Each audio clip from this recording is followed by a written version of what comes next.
Плюс-минус продължава. Валея Foundation е втория инвеститор в Първа инвестиционна банка след Българската банка за развитие. Холдинга на чешкия бизнесмен Карел Комарек придобива почти 8% от банката. Така изискването за ликвидност на банките у нас вече е изпълнено и България може да кандидатства за Банковия съюз и чакалнята на еврозоната. За нова, главният изпълнителен директор на банката Никола Бакалов разкри детайли около листването на акциите, а с него разговаря Добромир Николов. Стана ясно, че Българската банка за развитие ще бъде миноритарен акционер в Първа инвестиционна банка. Вчера стана ясно и кой е вторият акционер, който купи акции на листването в последно време. Разкажете ни повече за Валея Foundation.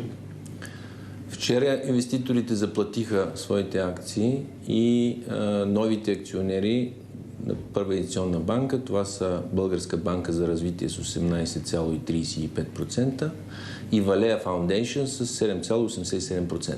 Валея Foundation е семейна фондация на господин Карел Комарек от Чехия, който е огромен инвеститор от Централна Европа с разнопосочни интереси. Те разглеждат тази инвестиция като портфелна инвестиция. Неговите интереси са в бизнеси в Европа и в Щатите, в най-различни сфери, като например той е съпредседател на Камарата по изкуствата към Центъра за сценични изкуства Джон Кенеди във Вашингтон.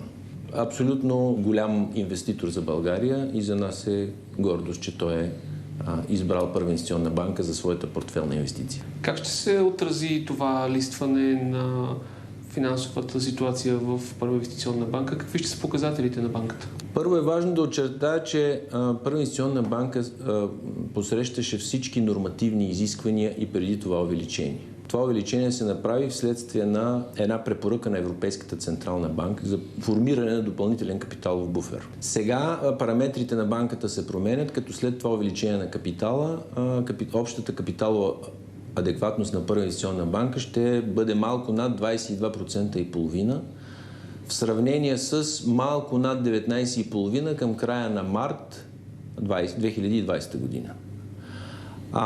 Резултатите на банката винаги са били чудесни до сега. За сравнение 2017, 2018, 2019 година банката постигна печалба 181, 244, 274 милиона лева печалба. Както виждате, банка в отлична форма и сигурно това е една от причините да привлечем такъв инвеститор. Покрай цялата ситуация в обществото се коментираше цената на акциите. Всъщност тя беше, ако не бъркаме, 5 лева при цена 2,50, която беше прогнозируемата. Защо се получи тази разлика? Нека го обясним. Нека да го обясним и нека да кажем, че когато една компания публична листва на борсата само 15% от своите акции, борсовата цена не е водеща в определенето на нейната цена. Особено за сделки, когато се купуват големи пакети акции. Тя е параметър, борсовата цена, при определене на пазарната цена, но не е единствената. Много по-важен параметър е балансовата стойност или счетоводната цена на акцията, която към края на март 2020 година е 8 лева и 87 стотинки, заверена от два независими международни аудитора, че е толкова, както е по стандарт. Има и други фактори, които участват в определенето на цената и в крайна сметка цената от 5 лева беше определена вследствие взимане предвид на всички тези фактори и беше част от проспекта, който банката внесе в Комисия финансов надзор и тази цена беше потвърдена от Комисия за финансов надзор. Това, което искам да кажа и което е важно, е, че банката като публично дружество има ангажимент и към съществуващите миноритарни акционери, които са над 1300, мога да го кажа, да е достатъчно, тя има този ангажимент по закон, да даде достатъчно висока цена, така че да запази техния интерес максимално добре и техните дялове в момента, които притежават, да не бъдат разводнени. Същевременно с това банката има и ангажимента да определи такава цена, че да направи емисията успешна. И аз мисля, че при положение, че една цена е успяла да бъде реализирана през пазара с над 30% от външен инвеститор, прави цената пазарна. С изпълнението на тези критерии, пътят към чакалнята на еврозоната и Банковия съюз сякаш вече официално е открит. Вие оптимист ли сте за приемането ни в тези две институции?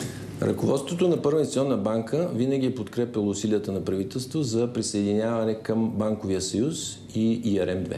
Какво очаквате от банковия сектор в България през тази 2020 година? Доста така турбулентна с оглед на коронавируса. Моите очаквания са, че кредитирането в страната ще продължи, макар и малко по-предпазливо, предвид необичайната обстановка, която се намираме всички, банките включително. Въпреки това, моето очакване за развитието на икономиката е, че то бързо ще се възстанови, тъй като считам, че тази криза не е структурна и много бързо България ще успее да излезе от нея.